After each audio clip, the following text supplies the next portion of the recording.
Good morning. Again, we have another surprise with snow.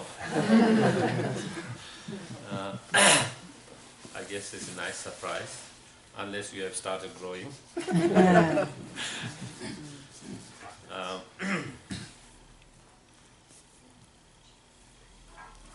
so we'll start the class, and at the end, I thought of doing a very short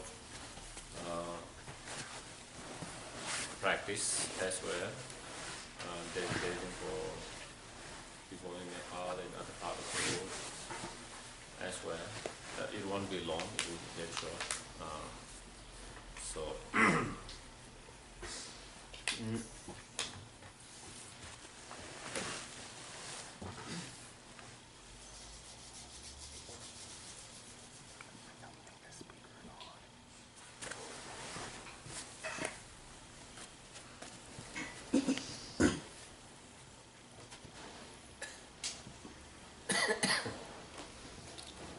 So again, maybe we can start with the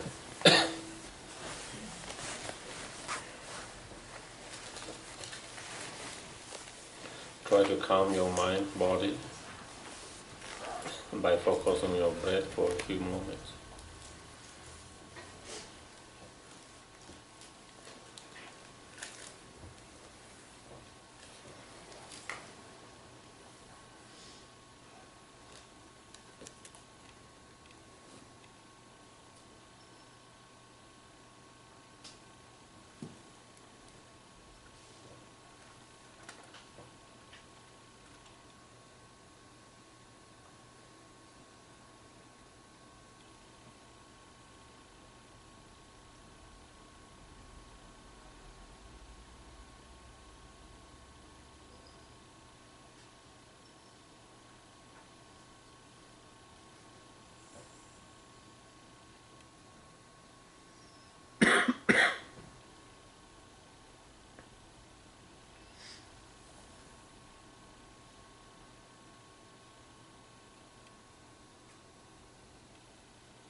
Then we can generate good intention, motivation for being here.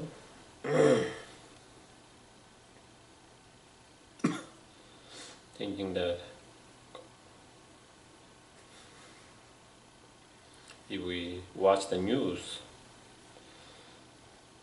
every day there is so much changes, impermanent, samsara, pain all over the world. Things change so quickly without sometimes any warning.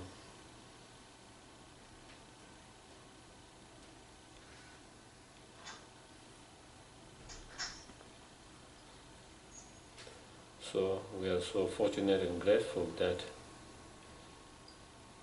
if nothing else, just to be alive.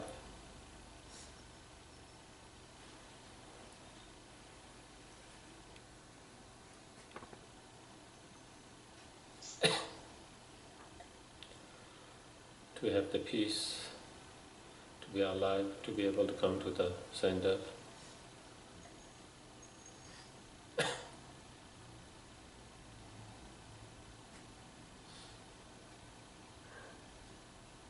And again, things might not remain same all the time.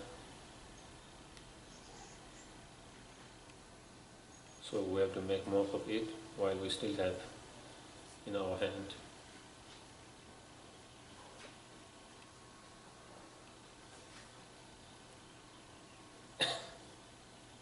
And make our life more beneficial, more meaningful.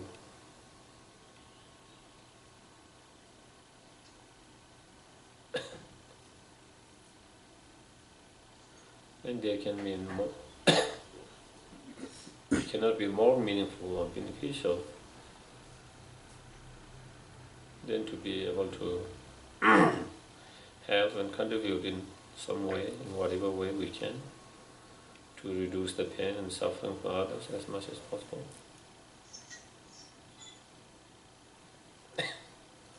And to improve the happiness of others, joy of others, as much as we can.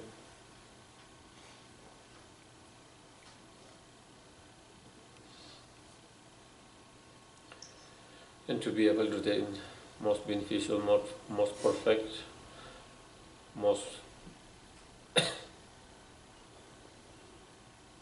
useful way, I must achieve my highest potential, the fully enlightened state, fully awakened state, as quick as possible.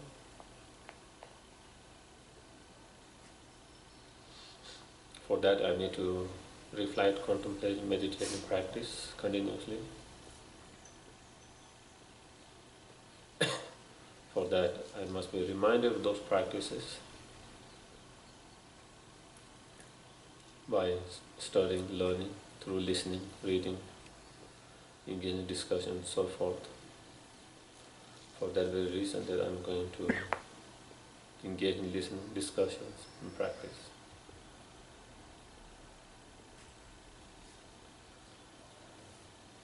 So that I can be most beneficial and meaningful and helpful to others as well as oneself.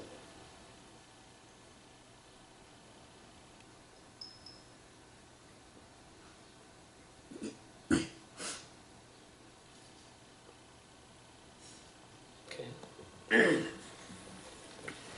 Page 76 for the Heart Sutra.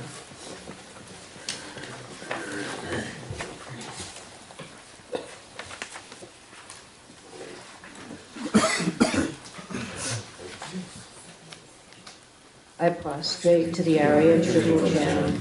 Thus did I hear at one time that Bhagavan was dwelling on massive Vulture's mountain in Rajagriha, together with a great community of monks and a great community of bodhisattvas. At that time, the Bhagavan was absorbed in the concentration on the categories of phenomena called profound perception. Also at that time, the Bodhisattva, Mahasattva, Arya, Avalokiteshvara looked upon the very practice of profound perfection of wisdom and beheld those five aggregates also as empty of inherent nature. Then, through the power of Buddha, the Venerable Shariputra said this to the Bodhisattva, Mahasattva, Arya, Avalokiteshvara: how shall any son of the lineage train who wishes to practice the activity of profound perfection of wisdom? He said that, and the Bodhisattva, Mahasattva, Arya, Avalokiteshvara said this to the Venerable Shariputra: Shariputra, any son of the lineage or daughter of the lineage who wishes to practice the activity of profound perfection of wisdom should look upon it like this, correctly and repeatedly beholding those five aggregates also as empty of inherent nature. Form is empty, emptiness is form. Emptiness is not other than form. Form is also not other than emptiness. In the same way, feeling, discrimination, compositional factors, and consciousness are empty. Shariputra, likewise, all phenomena are emptiness, without characteristic, unproduced, unceased, stainless, not without stain, not deficient, not fulfilled.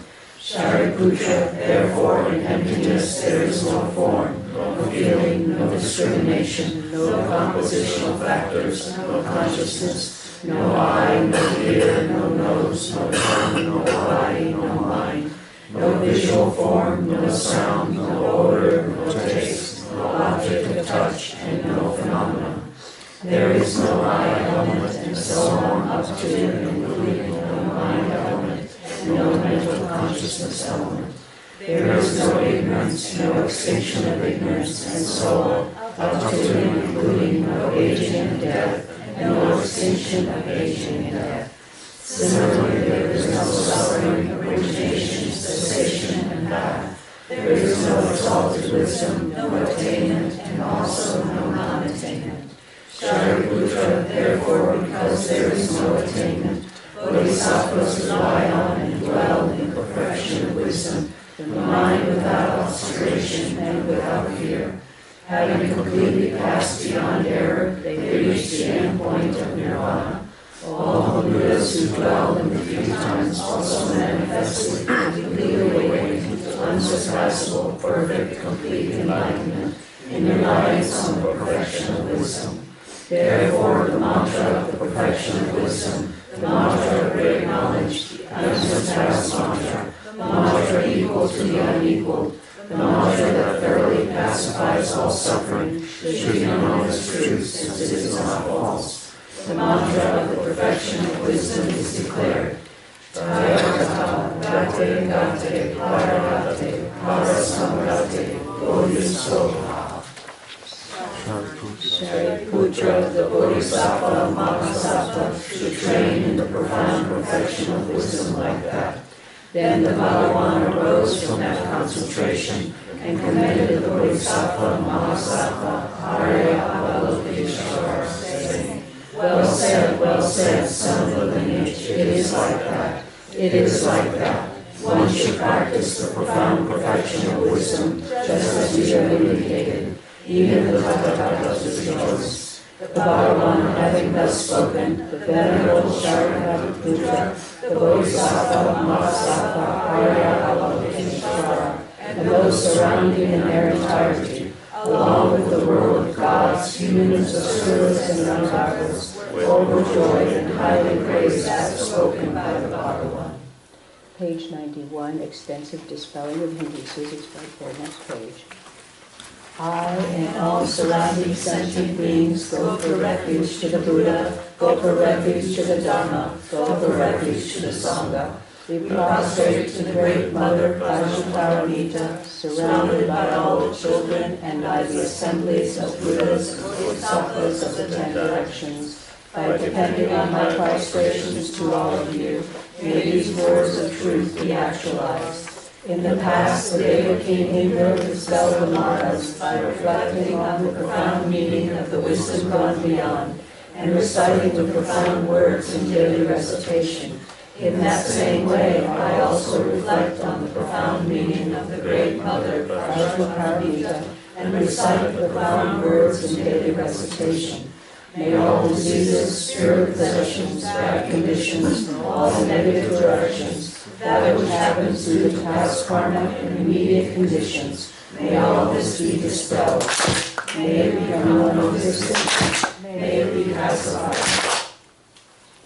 Page 97 or 98, depending on your book, for the Heart Sutra, for the mandala offering and the request to turn the wheel of Dharma and refuge in bodhicitta before the teaching. We'll do the mandala offering in Tibetan. Sashi Buddhi Shushin Meto Tramiralinshi Nikevadi Sangye Shindu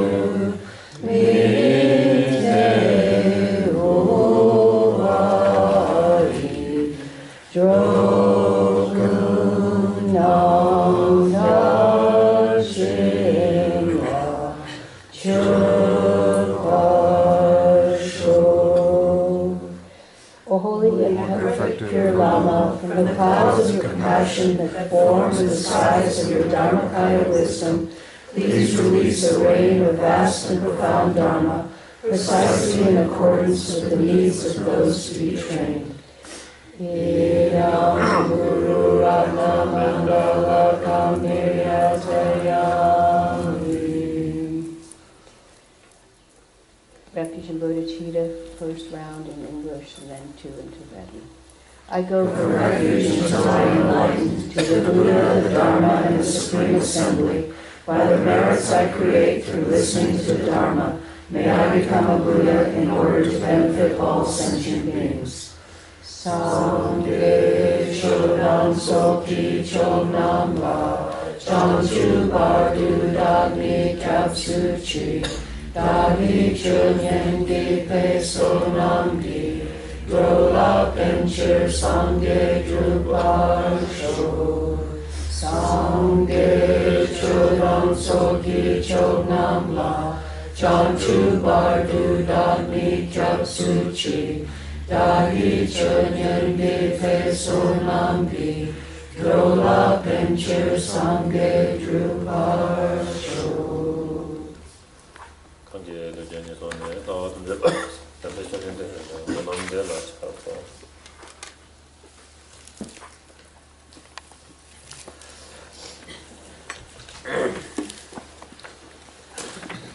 So let me summarize a little bit what we discussed last week, just before we start anew. Last week we discussed about cultivating a patience to accept and endure some of the suffering, pain that we encounter in our life, instead of trying to resist. And instead of having aversions to the pain, suffering, and problem, we try to learn how to embrace it and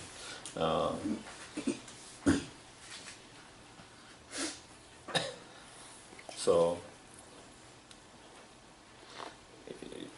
is it possible to embrace pain, suffering without feeling pain, suffering, and that is possible? Can we really do that? And the master Shantideva says is absolutely possible, because everything come down to training, practice. If you practice, if you train yourself, you familiarize with a certain way of contemplating, with certain attitude, with certain way of looking, then absolutely, eventually you can be able to embrace and accept any kind of problem, pain, without being devastated, without being overwhelmed. And like in every practice, like in every training, we start with the very small things. So we learn how to endure small pains, small sufferings, and through those training, through those practice, eventually we will be able to come to, if we continue to do that practice, then even when we are faced with incredible, huge pain and suffering in our life, we will have the courage, the confidence to embrace that and to endure that as well, if we have done the practice. So that is here the Shantideva says, is more than anything, it is our mind, the power of the mind, through the training, through the practice. Nothing can be overcome through the power of the mind. So I think more or less, so we are in that direction. So,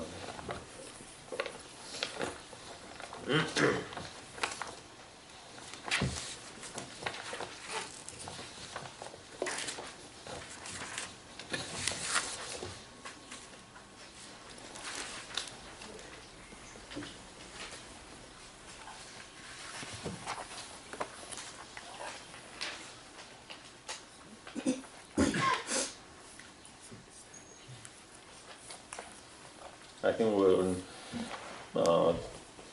chapter 6, patience, page number 55, and verse number 17. We just finished verse number 16. Yeah.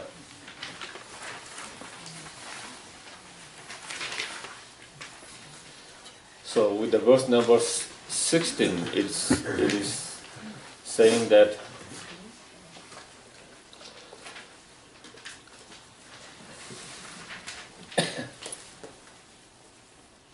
if we train ourselves in that way,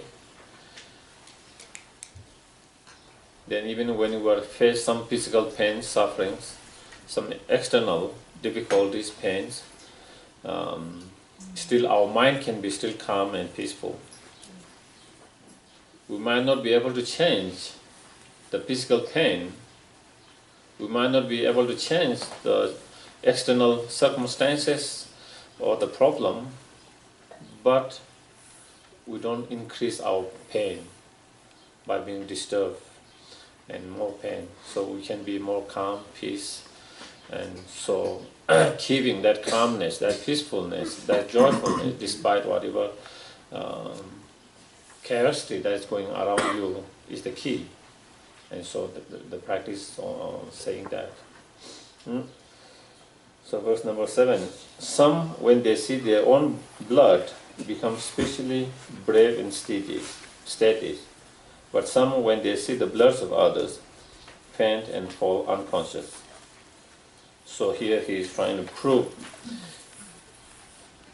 it is your state of mind, how you relate. For some people,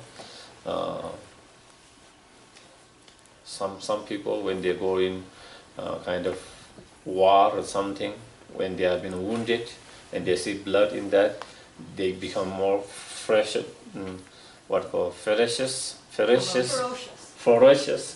brave and steady, and they continue in their battles without giving up. Because by seeing their blood, they will not give up. Whereas on some others, forget about seeing their own blood, even seeing someone's blood, they can faint and they can fall unconscious. Of course, maybe there might be something to do biological as well. There can be something that where some people can't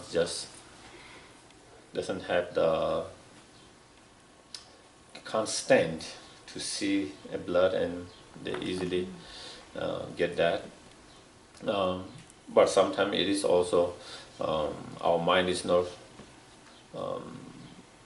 brave enough to see such. So because our mind is not brave enough, so therefore when you see such things, then you get fainted and you become unconscious. And you can't. Sometimes you freeze yourself. You freeze yourself. Sometimes you freeze yourself and you cannot move. You cannot do anything.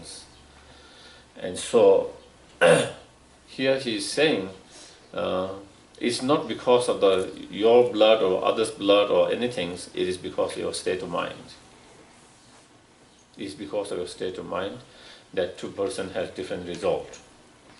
In one case, it increases his bravery and whatever, and kind of continuing his battle, and in the others, he back down and he falls, and that. So and that is state of mind. So he's trying to make a point. If we have a strong state of mind, then we can manage things that he mentioned before. Yeah, I think I'm also one of those unbrave person. Yeah. I think it's somewhat a state of familiarity too. I mean, what you're talking about is maybe a condition that's got to do with other things, but once you learn not to go into shock and be reacting to things right away, I hate to say it, but the more you understand the experience, you stand a better chance of knowing where your mind's going to go. Mm-hmm. So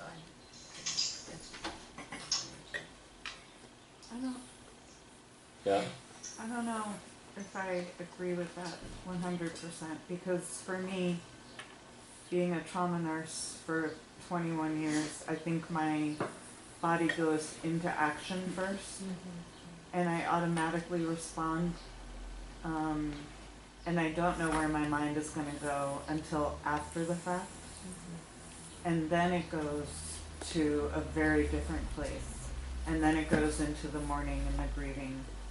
So I wish I could have more empathy when I'm actually in that space, but I don't have that luxury. Does that make sense? Yeah, absolutely. Yeah, yeah. Again, here he is pointing that we can train our mind to come to that kind of, it is possible, but not all of us are in that state at the moment to be able to do that. And as I said, also I'm scared of looking at blood and all the flesh and like that. It's much more harder for me to see that. And even in monastery, one time they were showing us a movie how animals were mistreated, especially in slaughter places, and there were animal rights people who were showing those movies, and immediately one of the monks, he fall down, fainted immediately when he started watching. So anyway,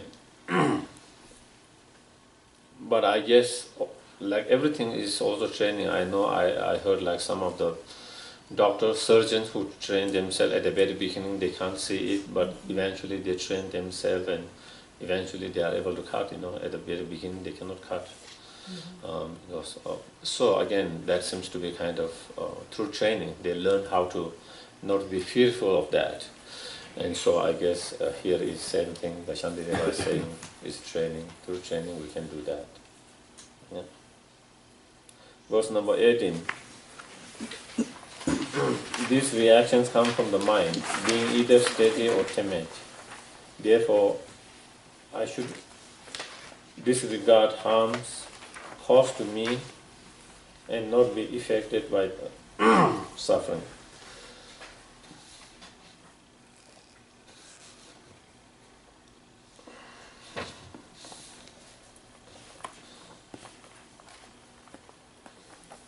Again,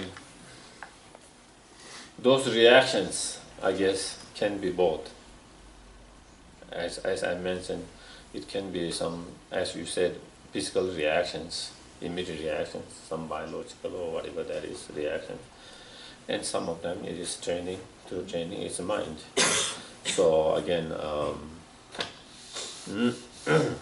so the point is, and so here he is saying, is either being timid or steady.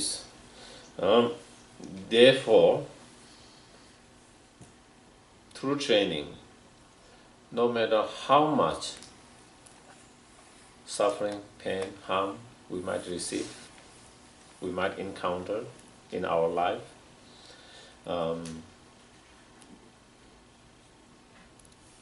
not to be affected, not to be devastated, not to be overwhelmed by such situations. And we try to remain steady, peace and calm. That will give us much more better, it will lead us in much more better positions to deal with the situations. When I'm devastated, when I'm overwhelmed by that situation, in most cases, I cannot function properly. I cannot function properly. If I cannot function properly, I will not be able to solve the problem much, whatever I'm trying to overcome or solve the problem. But if I am more steady, more peace, more stable, more calm, then I will have I'm in much more better positions to deal with the situations, whatever's going around. And also, as we have been discussing, if you don't allow yourself through training to be overwhelmed and devastated by such situations and be able to remain calm, peace and stable, then again it helps us from getting agitated, anger, frustration, all these other negative thoughts, feelings. Yes, please. Is there any therapeutic value in just instead, if you're faced with some sadness, of just going with that and just going away and just crying out the sadness or just feeling it? And sometimes that seems to help me to see things and afterwards in a more clearer light, or it seems beneficial. Mm-hmm. No, I think Shantideva, I don't think he's saying that we shouldn't we shouldn't suppress our feeling of sadness. He's not saying that. If sadness comes, you experience it with the awareness, exactly knowing what you just try to, but not being overwhelmed and devastated by that sadness and then getting caught up in that sadness. I can be sad with certain situations, and then I might go more sad and sad because I think the way of my thinking, my contemplation, then I can make even more sadder and sadder and sadder and deep, deep depression. So that's when you started to go like that. Like I might be sad with certain situations, and then I try to increase that sadness by thinking in a more negative way, in painful way, and then that sadness increases, and then that is not beneficial way. But when you have some kind of whatever feeling, sadness, you just let it, whatever it comes, it manifests. You just let it being with, instead of yourself being that sadness or your mind being more kind of more what you call detaching yourself from that and just being aware of that feelings and being in that state, but not yourself becoming that sadness and totally go into it. Yes. I think another word besides detached, which would help some people, would be observant, because it's more active and it's not like we're abandoning. We're actually active and doing something positive. So yeah, observing it can be without getting into it. So that is, I think that is.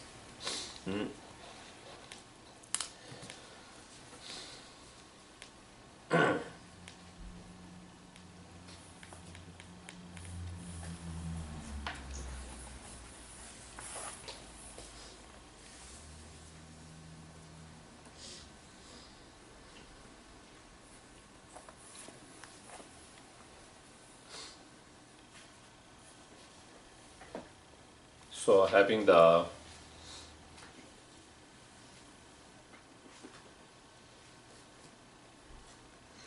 patience to endure a little bit of those pain and suffering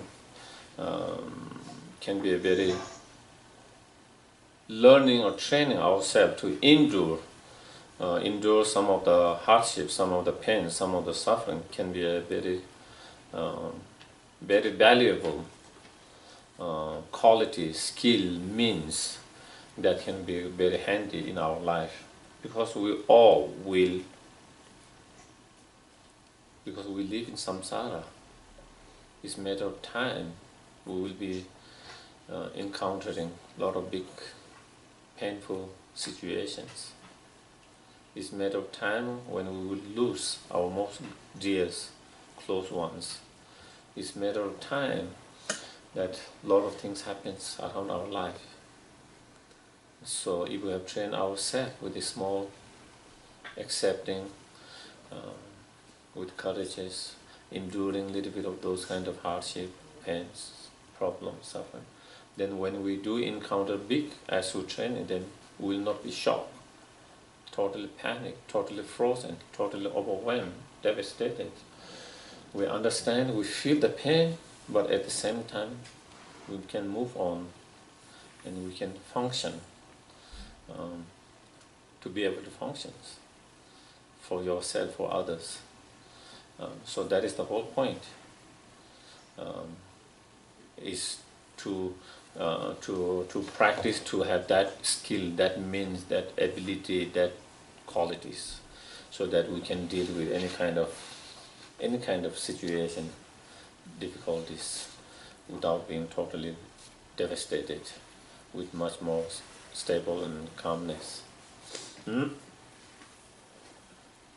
Verse number 19. Even when the wise are suffering, their mind remains very lucid and undefiled. For when war is being waged against the disturbing conceptions, much harm is caused at the time of battle. So here he's saying those wise here means those who have practiced and trained in those practices. Patience. And among many of the patience to accept and to endure the pain, sufferings, problems, difficulties. Those who have trained themselves, those practitioners, the wise ones, will not lose their mind when they encounter such situations. They are able to remain very stable, lucid, calm, peace, and not being defiled or dirt by anger and other negative emotions, frustration and so forth. And they are able to reach to that point not because they were born with that qualities, because they train through practices. That is the way they reach. Also, if one has the opportunity to actually experience that with someone who is trained and is going through an illness or a difficulty or perhaps even dying, what a gift, you know. Oh, absolutely. It can be for some people. I think when Lama Lundu he died with cancer, and one of the nurses, she's from New Zealand, she's specialized in that kind of people dying with cancer. She had experience, she was professional that she has over 20 years experience, she worked in that. And she happened to come to Kopan and met Lama Lundu and make the connections. So when he was dying, she actually came from New Zealand to help him. And until he passed away, 6, 7, 8 months, she stayed trying to help. And that was what her experience was. She said she has never met any patients in her life like what he met when dealing with the Lama Lundu. Despite his pain, physical pain, he always wanted to use the painkiller as minimum as possible because he wanted to remain his mind clear. And he seems to be able to have the patience to endure a little bit of pain without being able to take in too much of the painkiller, morphine, and so forth. And also she noticed that he was more concerned with her than his pain. She often found that self because he didn't want to bother her or something like that. So when she asked, sometimes he would say, he didn't want to make her uncomfortable or all kind of things. So anyway, I'm just saying, in that cases, that was her experience and incredible life experience for her. That's what she said. And so definitely it will be a great experience if we do have to be around such practitioners. Can be very inspiring, encouraging, learning process. Yes, it can be definitely. So it was saying those wise ones are able to remain such calm and peaceful. And such state, as I said, doesn't come from nowhere. It came from their training and practice.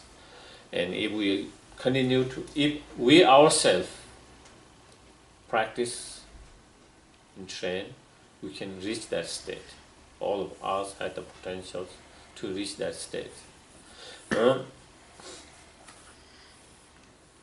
So here, when we engage in our practice, when we choose this path, our spiritual path, we have taken a certain path, and with this path, we have taken to wage battles. We have made decisions to wage the battles, not the external enemy, but internal enemy, the delusions, the afflicted emotions. That is what it means to engage in our spiritual path. Being engaged in spiritual path means we have made a commitment, decisions to work with our mind, to deal with the battle with our delusion, our afflicted emotion, our disturbing emotions and conceptions and thought. Yes, please. Yes, I work at a place that rescues abandoned and abused animals, and I find that I can deal with the situations in a relatively calm and beneficial way. But what is very difficult for me is my constant discursive thought of images and painful scenarios that just run like movies through my mind, and I know I create more suffering for myself that way. Is it beneficial to just continue meditation to release the thoughts, and if they keep coming up, just to continue releasing? Because I create a lot of agony for myself in those horrible states of my mind with images. So for me, it's more of a mental thing. Physically, I can be there, and I mean, I might be there one day, and the next day an animal has passed on already. But I can rise to the tasks, but I shouldn't say I can't. I have a difficult time letting go of images. Mm-hmm. Yes, I think if you can do through some practice meditation to release and let go of those thoughts instead of creating more images after one after another images, and that is what we tend to do a lot of time. The image of that person's more worse and worse, that is how we create in our mind, and that make us more angry, more upset, more agitated, and so forth. So therefore, we have to just, through practice meditation, we have to learn how to let it go, how to release it, and how to even have a compassion to those people who mistreat. But of course, we try to discourage them and stop them from treating badly and abusing their actions. But as a persons to individual, we train even to have a love and compassion, because they must be abusing and cheating because they themselves is being bothered by something. They themselves must be agitated and pain and things going in their life, and so they are kind of expressing or releasing that energy in someone, to someone. Well, at first there is anger, but the anger then fuels, I do think, who could do such a thing? And then I go, that person must have been horribly abused or suffered as a child, and I can go to that place. It doesn't always let me release that. Sometimes I have compassion, and other times there's anger. And but the anger sometimes can fuel the, to me, sometimes I think initially anger can fuel getting things done, can start something moving, and then perhaps, hopefully, the anger can move into more compassion, but it can at least start something. And I do. I don't understand why. I think, yes, people must have been abused, and I try and have compassion, and at the same time, the other part of my mind's going, this is horrific. So it's always trying to, I guess, adjust myself in any given situation. Thinking it is horrific, I think that is nothing wrong with that. It's a horrific someone, but not to have the bad feeling for that person. Right. We don't agree with the actions, and we try to discourage, and we try to stop that actions in whatever way we can, but without feeling so agitated or anger and upset with that person. And another thing, I think you brought up that, I think in the West, I think there is a strong feeling that you need to get angry in order to do things to be done. There is that strong feeling. If you don't have anger, you can't make things happen. Things can't be done. And I think there is, I don't know where that conception come from, what kind of background or what environment or where it comes from. But I do feel there's a lot of people who feel same way. Anger is positive, needed, because it makes us to do things. It helps us to move things. If we don't have anger, there is some conceptions which thinks anger is needed to change, even for positive changes. And if you don't have anger, then you can't really make change. But I think it's totally, at least from Buddhist point of view, and my understanding is totally wrong. We don't need to be so angry to make things move, to make things happen. If we don't have anger, not only we are able to make things happen, but it can make us to things happen better for even long terms instead of short terms. I guess maybe the problem here, I think maybe it might be one of the things I'm just wondering, it just came in my mind, you know.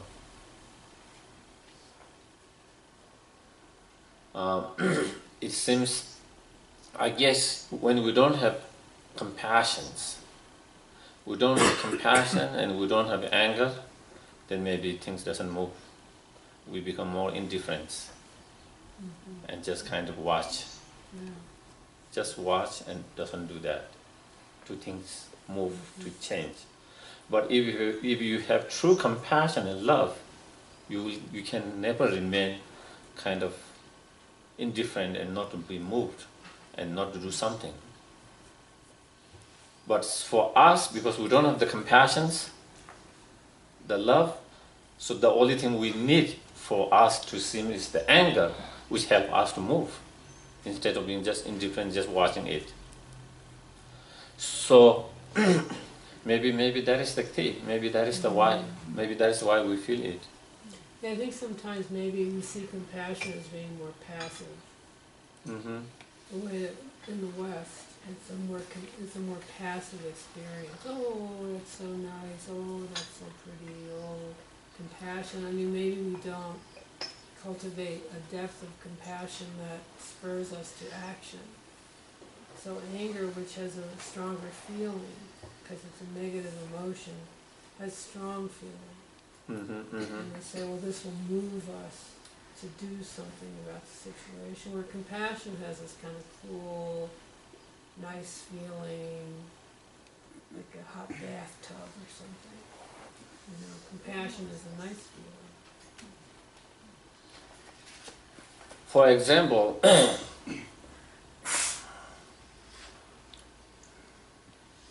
not only it is anger, for example, when you have true compassion, love for your children, let's say, your dear ones, near ones, loved ones, even though there is a little bit of attachment involved, but there is compassion and love involved there, and that keeps you moving.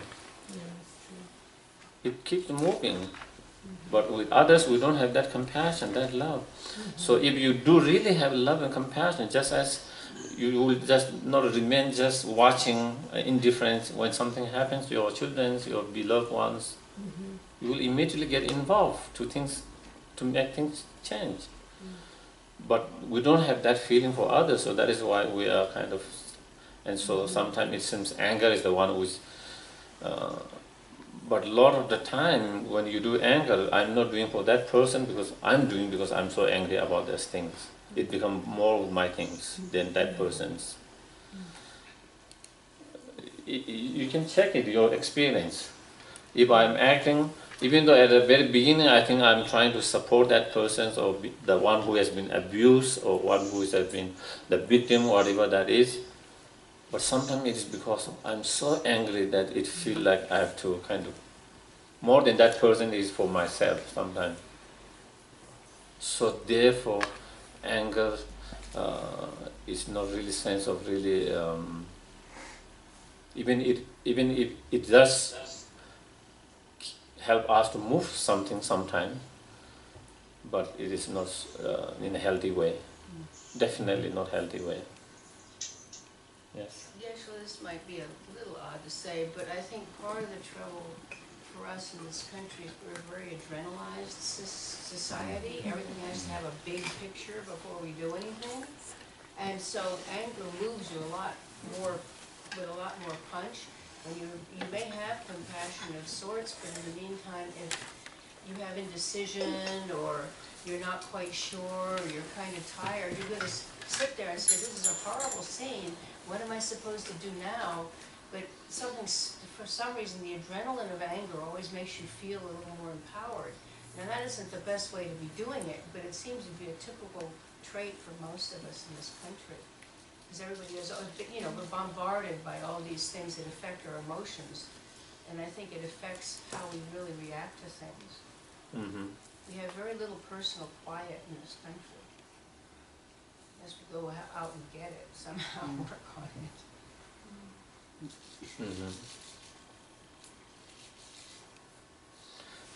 So anyway, I don't know. That one just came in my mind while we were just discussing, It just stuck in my mind. Sometimes it might be the same in not only West, it's also East, where if you are not angry, you don't tend to kind of move faster and do something, where you are just kind of being more kind of watching, kind of more, even though you do have feeling of sadness, concern and something, but kind of sense of more of, little bit kind of distending yourself, then engaged, being more passive than active. But if you have true love, compassion, it will be a little bit different. Just as you will not be so passive when something happens to your children, your beloved ones. You will move very fast. You will do anything that you can. So therefore, for us, is not having the compassion, that is the key. So developing true love and compassion is the key. If we have that, then that energy really helps us to be more active, to really move and do something. Yes? Yes, I think that anger is always a negative emotion, and that we need to realize that. It's that even a minuscule split second of anger can have tremendous repercussions in the rest of our lives. It may not happen right at that moment, but it may develop more and more. And when we are faced with a medical emergency involving humans or any other sentient being, our emotions and how we think about that, that's completely superfluous. That being does not need you to be feeling anything. That being needs you to act in a bodhisattva way that's going to immediately start to relieve that person's suffering. And how we feel about it, I mean, that just gets in the way of it. And if we, even with that split second of anger, that's just getting in the way of it. We don't need that kind of behavior in our lives. Absolutely. Yeah. Well, I think the issue of anger especially maybe, anywhere in the world, especially in organized societies, that anger is encouraged by the powers that be because it's easier to manipulate people to do ignorant acts. If people are angry, they're thinking less logically, and they're acting on emotions. And if anger is encouraged by, say, the mass media, then people can be manipulated to do harmful things. And also, just on the personal level, if you maybe review all your interactions in your life, you can see that anger escalates situations most often. And relating to people with anger, you don't get the results usually that you want. It's non-productive, and usually just have more of a conflict rather than less of a conflict. And the example of martial arts, and this isn't always true because I believe in a physical fight, sometimes a person with anger can actually overcome, say, a martial artist. But in general, the theory of martial arts is the person remaining rational and calm and observant and cool can overcome the person who is attacking through emotional. It's very interesting. I think you have a quite. I never thought that way, but with how possible that media or someone else organized can be manipulating to encourage the anger so that you can be more stupid, and that is quite interesting, kind of interesting, and I think it gives me something to think about it. I think there is something maybe, I think there is, which I've never thought about it, never came in my mind that way, but it is possible, it's possible. Look at like Rwanda, that would be a huge example where the radio people got on the radio and said, go out and kill all the Houthis.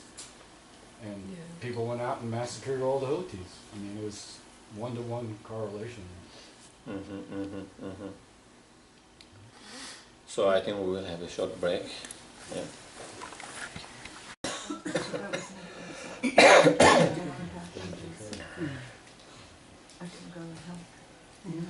Again, as is mentioned here,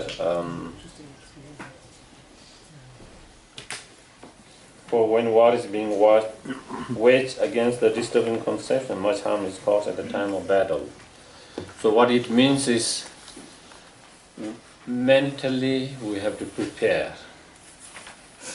When we are engaged in our spiritual path, in our practice, we shouldn't be thinking that everything will be very fine, no obstacles, no pain, no sufferings. That will be very unrealistic expectations. And so here he is saying, when someone go into battles, in real battle, they don't go in battle with thinking that they will have some kind of vacations. They know what they are getting into, that there will be a lot of suffering, pain.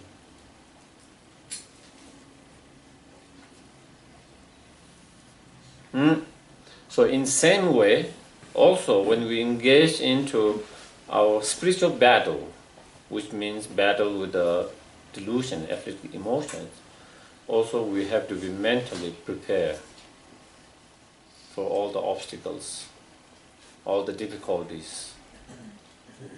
If we are mentally prepared for that, if we do face some difficulty here and there, we can handle it with much more grace, with much more peace, calmness. Otherwise, it will be very disappointing. Sometimes I see sometimes students who started doing some Vajrasattva purification practice or other form of practice, and then they encounter some problem here and there, And then they think, what is this? I'm supposed to be free of all this. I'm supposed to be free of this. I'm supposed to be everything should be going smooth and better and better. And then this practice is not working, or it is not useful or beneficial. That happens very often. I see very often with our practice. Very often. Just as when you go in real battle, you are expected to face a lot of difficulties, challenge, pain.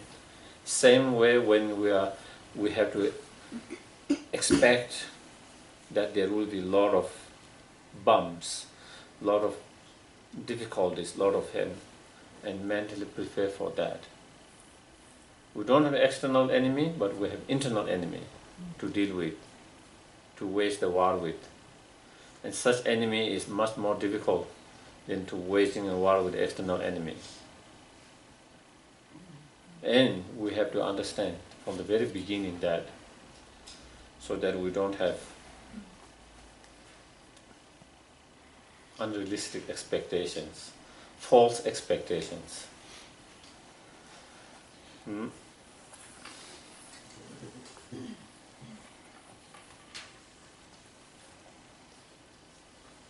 What's the difference between that and hope? Hope and Expectations. I don't know. in English word, what does, I don't know what expectation. Hope is, I don't know the exact English how they differ in there, but the concept of hope is that you wish something to be best, but you are not desperate and kind of clinging so tightly to happen it. I hope, I wish things to be in that way, but at the same time, my mind is kind of more flexible, and I'm working very hard to make that happen, but my mind is so not clinging and grasping so tightly to make that happen, and that it should happen like that. And so expectations kind of make us to, in that way, to cling very tightly to the result, and maybe the process itself, everything, and so that is when, and so then when you don't get it, then you are devastated. Hope will not let you devastated. You wish and you try your best to be in that situations. Maybe with hope there's understanding, and with expectation there's attachment. But don't you think even in our society, even hopes, oh, my hopes were dashed. You know, we're so, even in, I agree with what Geshela is saying and stuff like that, but I think even attachment clings to hope, unfortunately. It can. You know. Unfortunately, you know. So that is what it means here.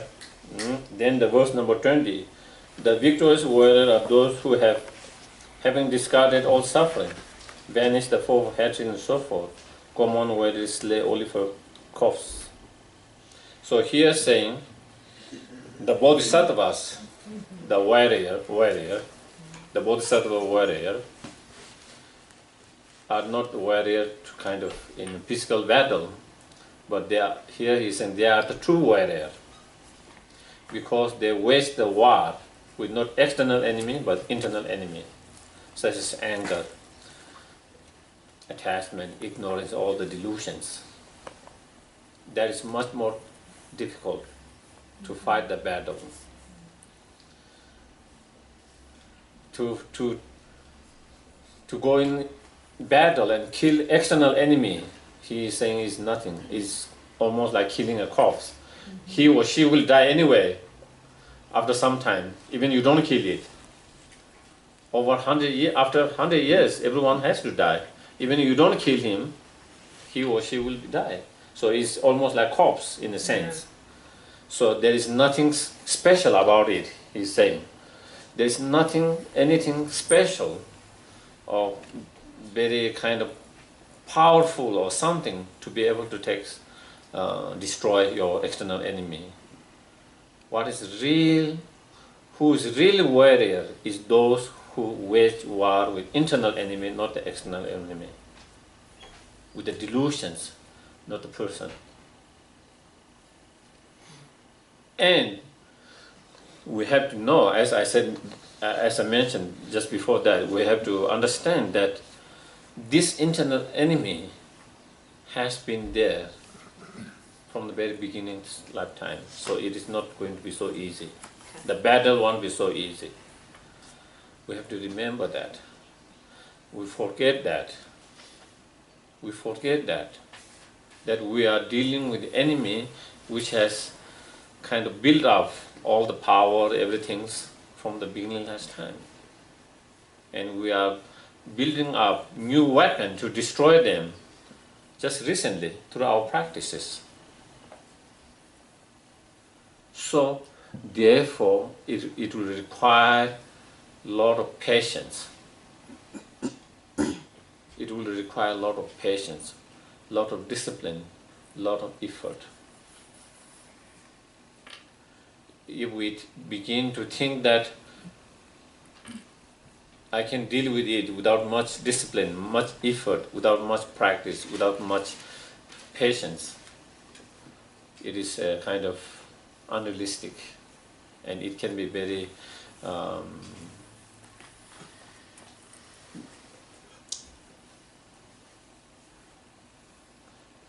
it can be very big obstacle in your practice. It can be a huge, if we started to practice with that kind of attitude.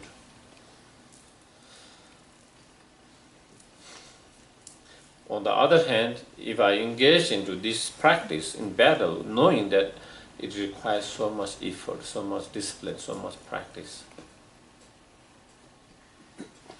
then the chances of me being able to continue my path is much more there. So we have to keep in our mind that all the time,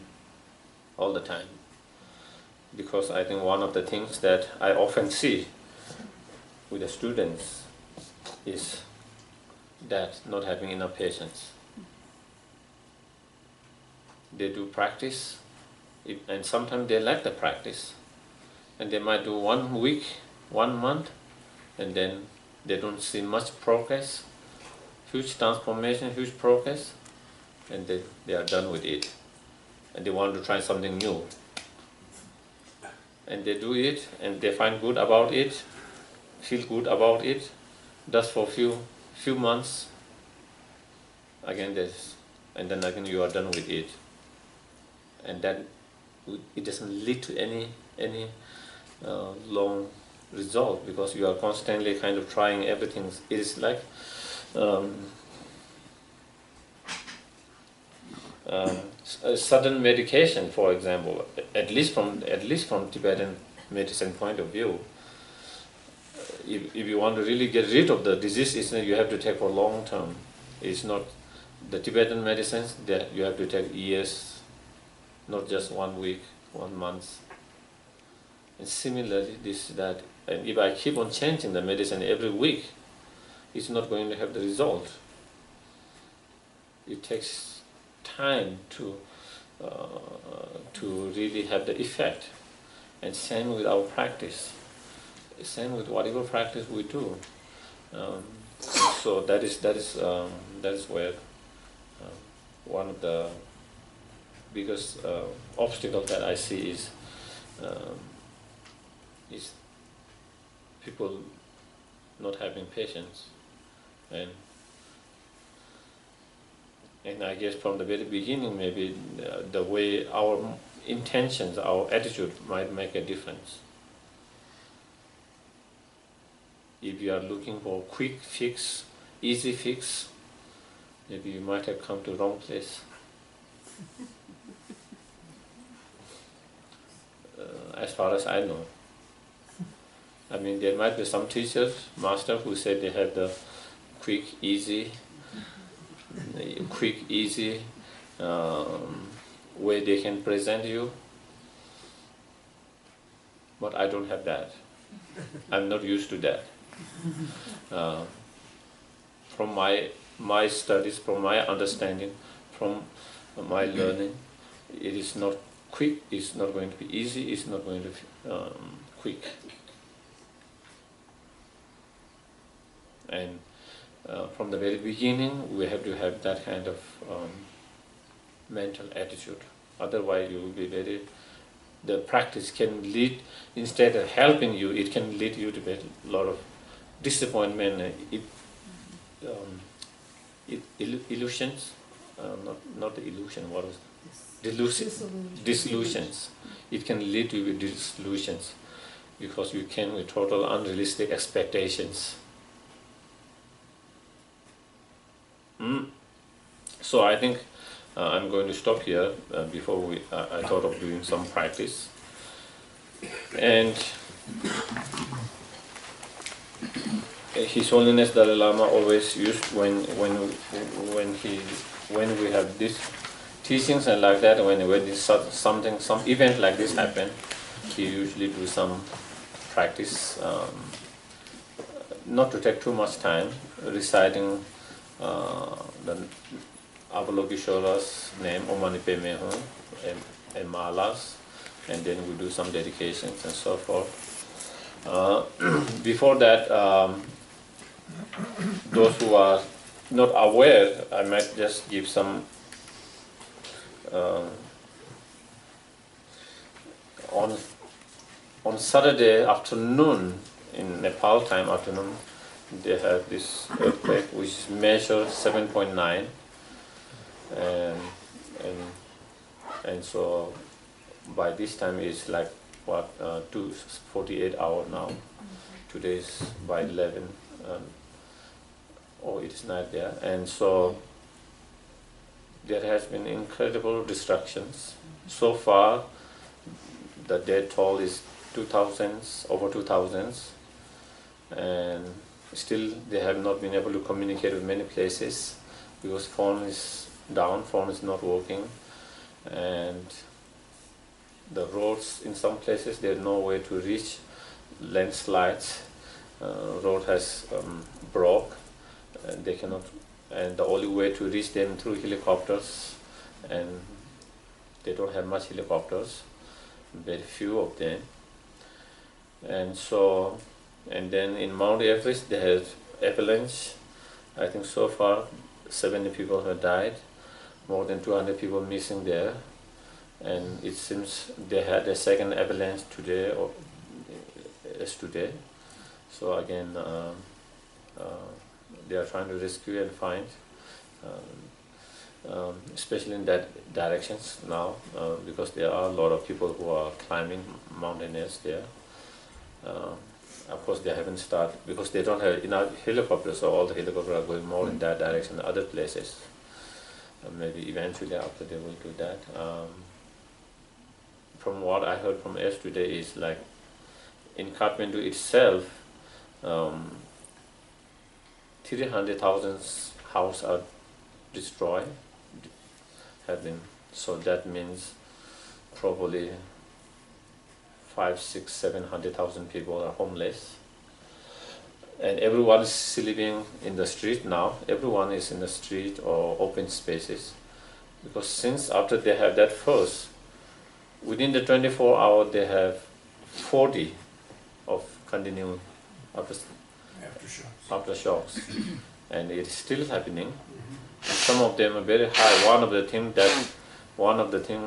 the biggest they have measured after shock was 6.7, and then there was one 6.6, and most of them are 5, 4, and houses are crumbling, and there is no electricity.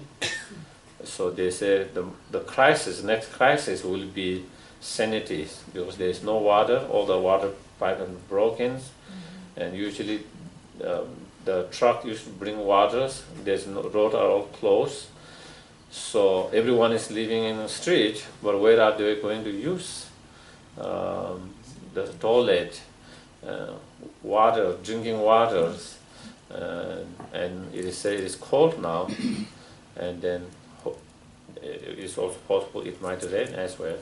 So if it happens, they said the next crisis will be the waters and sanitary and those things. Sanitations. So yeah, thank you. Sanitation, water, and so that will be. And people are panic now, and they dare not to go in the home because. And yeah, even in Kopan, everyone's safe, but few buildings have been cracked, and a few of them quite badly. As far as I know, my family are fine, safe. Also, their house have been cracked. How seriously, I don't know. And also, I haven't been able to get touched much because of the phone. On Saturday, I got called. Well, I didn't sleep very well, you know. Somehow I had some kind of very light sleep and a lot of dreams. Not a bad dreams. And then I thought it was 5:30, you know. I felt something like a 5:30. So I thought maybe my alarm might be going very soon. So I checked the watch and it was only 3. And then after a few minutes, I got a call from my brother in India, Sarah. And then he told me, what did I heard about the earthquake? And I said, no, I didn't. And he said, what happened? And he said he called my brothers in Nepal, and he spoke with them, and they are doing fine. And my brother told him to call me and let me know that that they are okay, fine. So that was how I found out. And then as I went into internet, then I found more and more. And so after that, I've been able to speak once with my brother, my older brother. My younger brothers, I tried to, but his phone are dead. He couldn't recharge because there is no electricity.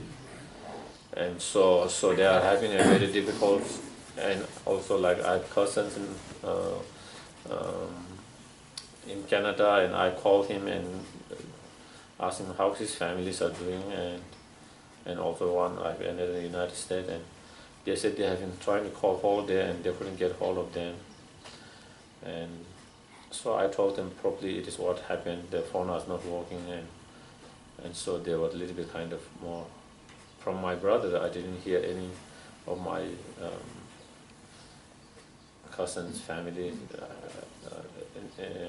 that kind of thing. So I told them, and so some other friends in Europe, and then the same thing happening. They have been trying to find. They have been trying to call them whole day yesterday, and they couldn't get hold of them, and so they started to get a little bit worried about them. So the situations, and of course now international aid is started to come. India is helping very much. I think they started, and then of course from United States and Europe and others. So I think a lot of places, because anyway Nepal didn't have big equipment anyway. A lot of big equipment to deal with such kind of disasters. But even when they have some bulldozer, and they cannot go anywhere because of the road crack, everywhere crack. So people are digging with their hands and hammers and all kind of things. So that has been the kind of situation in case so far. Yeah, yes. You know, there's also damage and deaths in Tibet. Yeah, in and India. And in Bangladesh. Sikkim. Oh, And Sikkim, and they don't. Once again, they can't get any information out of Sikkim because it's so remote. In India, there is 40 something. Yeah. In Tibet, so far, I think 17, 18 something. And then I think Bangladesh 1 or 2, and so. So yeah, So that is the situations, and then so we'll do the practice and dedications for all those people who have been affected, people who have passed away, people who are still alive and struggles, so that they can find a hope, courage, competence, and peace in their life, and so they can continue to move forward whatever lay ahead of them, so they can deal with the new reality, new situations, so they can start rebuilding their life slowly. For a lot of people, it will never be same. It can never be same, and they can never rebuild totally. But in whatever way that they can rebuild their life. And also we also do for everyone affected around the world, in the Middle East, constantly every day that you see, and other part of the world. So not only in those, but everyone. And that is same with any, when you do any practice, that is what this teaching says, Mahayana teaching says. That is all, every time all our teachers says, and that is all. Even though I might be doing a practice for one individual, one group, but at the same time, when you do, the motivations are not only for them, but include every sentient beings who are affected in same or similar. And when we dedicate, not only we dedicate for those individuals, but also for every sentient beings. So we try to include every sentient beings, even though we might be doing especially for those beings, but to include and do motivation and dedication for every sentient being, include every sentient being, including yourself, where you. So you know, it is a kind of a, for a lot of people who are there and outside, someone like myself. Even though a lot of people have lost everything, all of their saving, their house, everything is gone. They have no insurance, everything is gone. But Lord, we are so grateful that they are alive. That's all is care. The people who survive, that is what they are so grateful.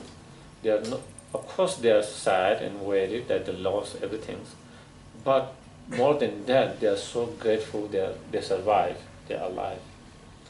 And that will be everyone whose family members are outside of those places, where they hear their family members are safe. That is what they want to hear. It doesn't matter whether they lost everything, all their business, all their house, everything. As long as they are safe and alive, that is what they care. They are so happy and grateful that is. So that is hope, that we learn that lesson and remember that lesson every day. Not only in this instant and then forget every day. Feeling so grateful and gratitude that we are alive. Because a lot of time. So this is kind of awakening, kind of enlightening, awakening call, or whatever you may say it. And a lot of people have that experience in this instant, in these situations. And hopefully that we will be able to keep that same feeling of gratefulness of being yourself alive or your family being alive, that itself. So grateful and so thankful, if nothing else, can be very powerful and very helpful, instead of being devastated and overwhelmed with sadness and so forth. So, and we try to change, we try to contribute and make change in whatever way we can do, through prayers, through our contributions, through moral support, whatever we can do. But as this teaching says, as all the other teaching says, we shouldn't allow ourselves to be dysfunctional by those kind of situations, because it's not going to change. Whether if I functions and just try to be normal as usual, or whether I become dysfunctional and just freeze myself and become depressed and sad in that state, it doesn't change the situations. It makes things even worse. So therefore, we just move on as normal as our life, and then we try to do whatever in our capacity that we can think of to be able to contribute and do.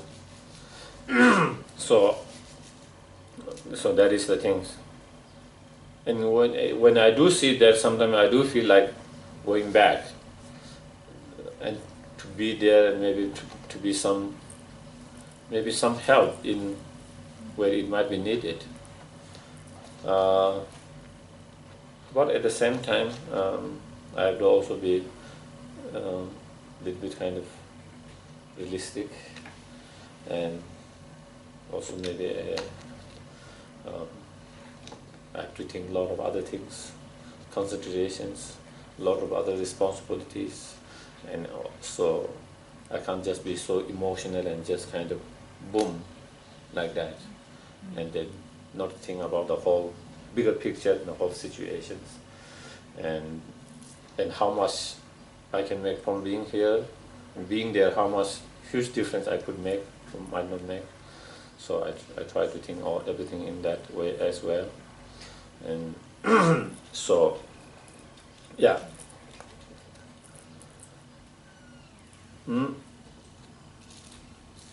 So again, we take few moments to cultivate the motivations, even though we generate at the very beginning.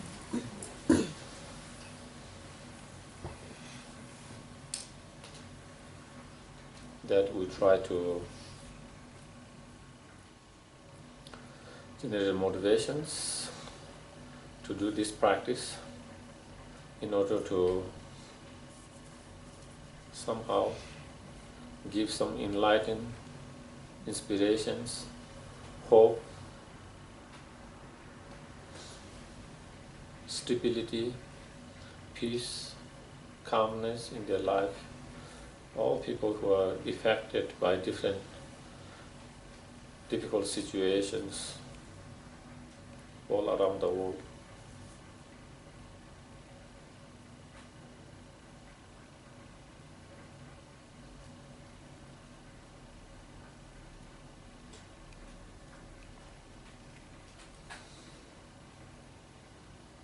And then we try to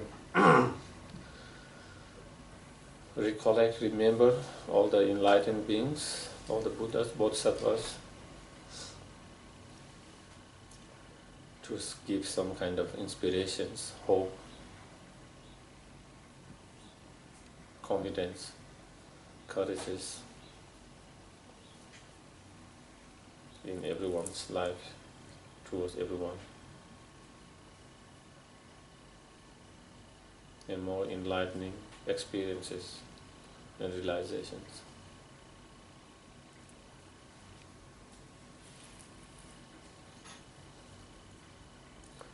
Kunji moho kondo zo san je je u la jen tu je chen gen do la se che re se la cha za Om mani pe me hum, Om mani pe me hum, Om mani pe me hum, Om mani pe me hum, Om mani pe me hum, Om mani pe me hum, Om mani pe me hum, Om mani pe me hum, Om mani pe me hum, Om mani pe me hum, Om mani pe me hum, Om mani pe me hum. Om mani pe me hum, Om mani pe me hum, Om mani pe me hum, Om mani pe me hum, Om mani pe me hum, Om mani pe me hum, Om mani pe me hum, Om mani pe me hum, Om mani pe me hum, Om mani pe me hum, Om mani pe me hum, Om mani pe me hum. Om Mani Padme Hum, Om Mani Padme Hum, Om Mani Padme Hum, Om Mani Padme Hum, Om Mani Padme Hum, Om Mani Padme Hum, Om Mani Padme Hum, Om Mani Padme Hum, Om Mani Padme Hum, Om Mani Padme Hum, Om Mani Padme Hum, Om Mani Padme Hum. Om Mani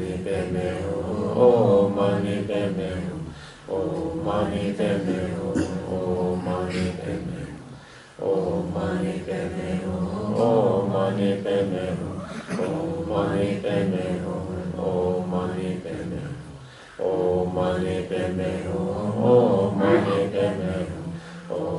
Mani Padme Hum, Om Mani Padme Hum, Om Mani Padme Hum, Om Mani Padme Hum, Om Mani Padme Hum, Om Mani Padme Hum. Om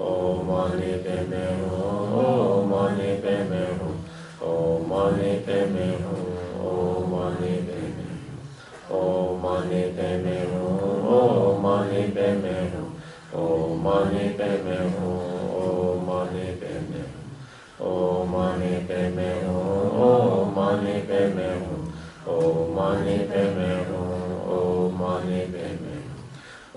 Mani Padme Hum, Om Mani Padme Hum, Om Mani Padme Hum, Om Mani Padme Hum.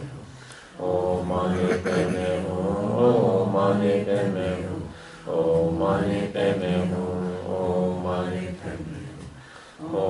Mani Padme Hum, Om Mani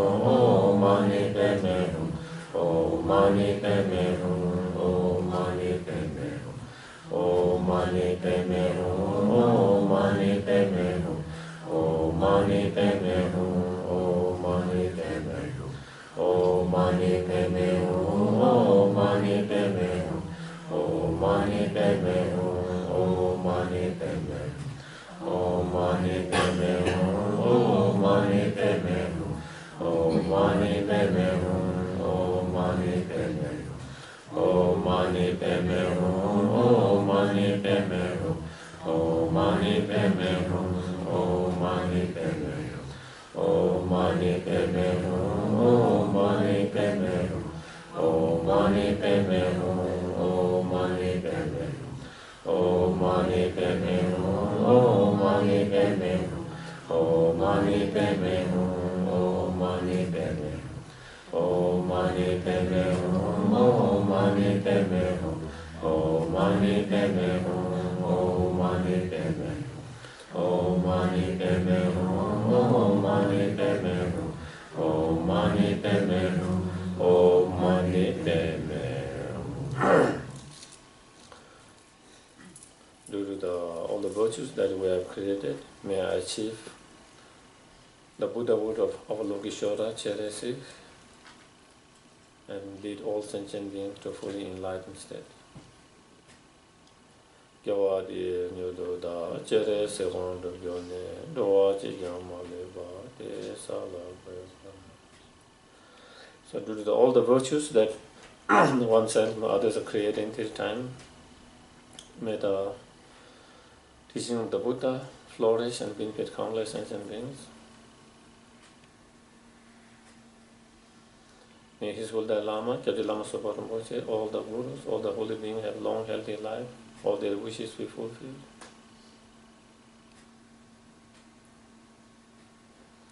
May all the Dharma center,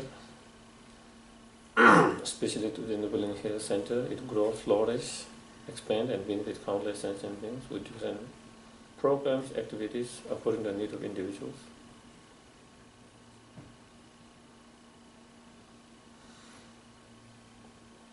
May all the teachers, may all the sponsors, benefactors, may all the staff, past, present, may all the members have long, healthy life, prosperity, successful, happy and meaningful life.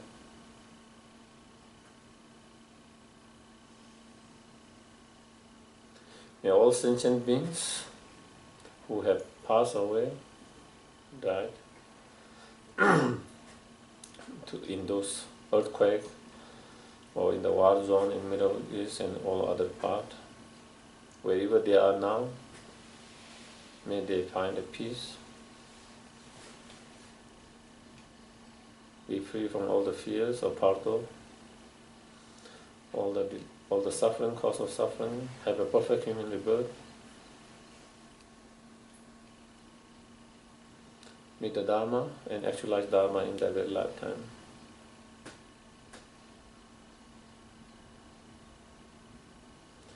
May all sentient beings who are sick and affected by the earthquake and others, war and so forth, who are not feeling well, physical injuries, traumatized,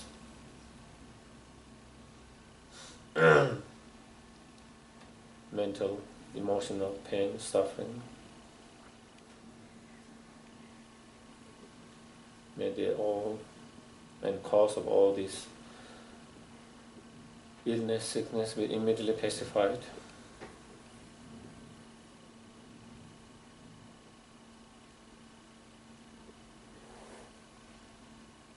May they recover quickly, regain totally, quickly, and have a long, healthy life.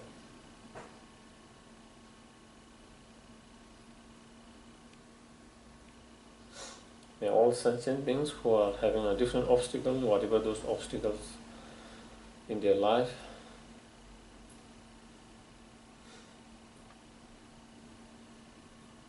may they immediately be pacified and all their wishes be fulfilled according to the Dharma.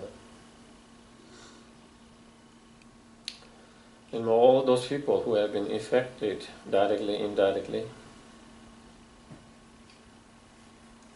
may they find a strong hope in their life, courageous competence to deal, accept the new situations, new reality in their life.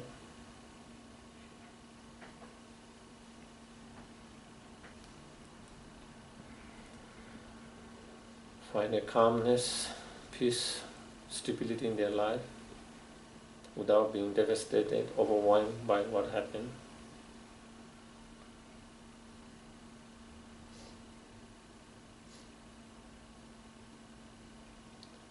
And may they regain and rebuild their life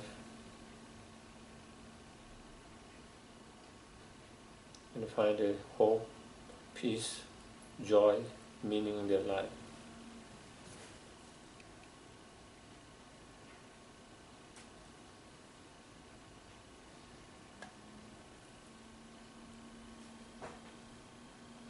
May all the wars, violence, all the natural disasters be immediately pacified.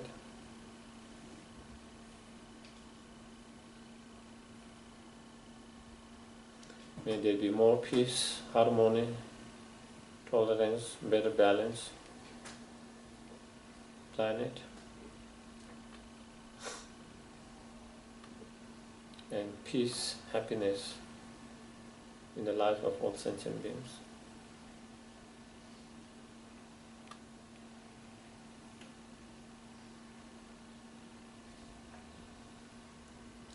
May each and every sentient being be able to actualize and fully develop true love, compassion, and wisdom, understanding, emptiness as quick as possible. Those who are already actualized, not diminish, but increase more and more.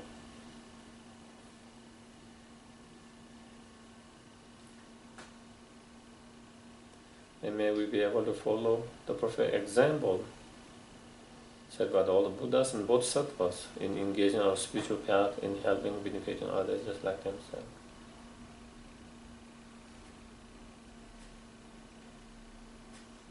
May our prayer and dedication be same as the incredible prayer and dedication made by all those enlightened beings. Due to Tita merit which empty from its own side, may I, which empty from its own side, achieve fully enlightened state which is empty from its own side, for the welfare and benefit of all sentient beings which is empty from its own side.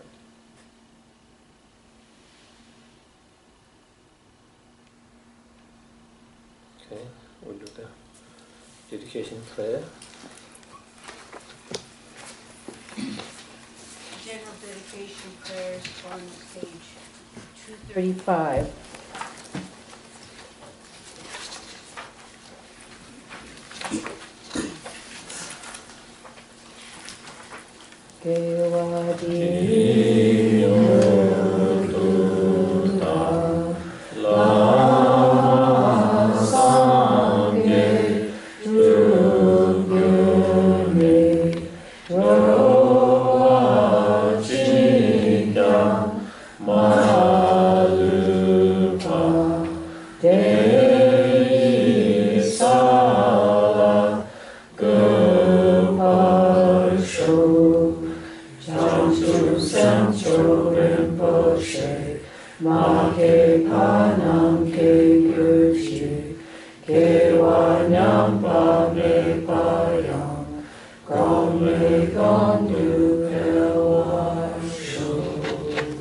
Page 244 for the long life prayer. We'll do His Holiness's in Tibetan and Lama's vocals in English. Kangri Kore Shinkam Dir Hendam Dewa Malu Jungwene Chenre Ziwan Tenzin Yatsori Shape Site Badu Tenguchi. You uphold subdue Norway, who serve as bountiful bearer of all, sustaining, preserving, and spreading Manjunath's victorious doctrine, who masterfully accomplished magnificent prayers honoring the three jewels, Savior of myself and others, your disciples, please live long. And all our precious teachers, Geshela, our other teachers, have long, long lives so that we can continue to study. So today we do the 46. You want to do the 46 too? Okay. Yes, number 246. 246 from Shantideva, Dr. Shantideva's teachings here. May all beings everywhere, plagued by sufferings in body and mind, obtain an ocean of happiness and joy, virtue of my merits. May no living creature suffer, commit evil, or ever fall ill. May no one be afraid or belittled, with a mind weighed down by depression. May the blind see forms and deaf hear sounds. May those whose bodies are worn with toil be restored on finding repose. May the naked find clothing, the hungry find food. May the thirsty find water and delicious drinks.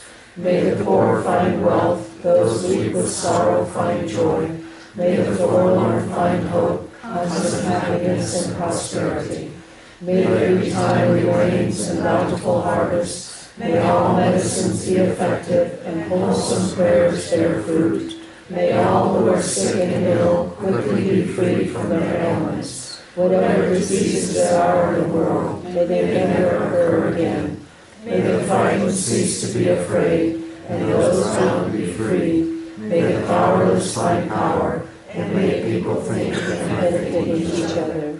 For as long as space remains, for as long as sentient beings remain, until then may I too remain, to dispel the miseries of the world.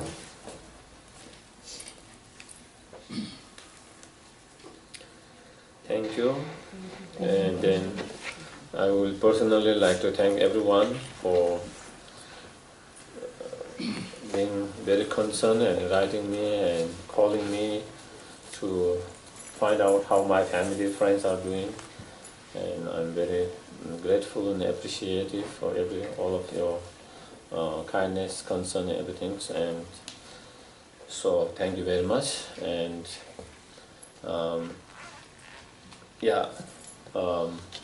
as I mentioned before, I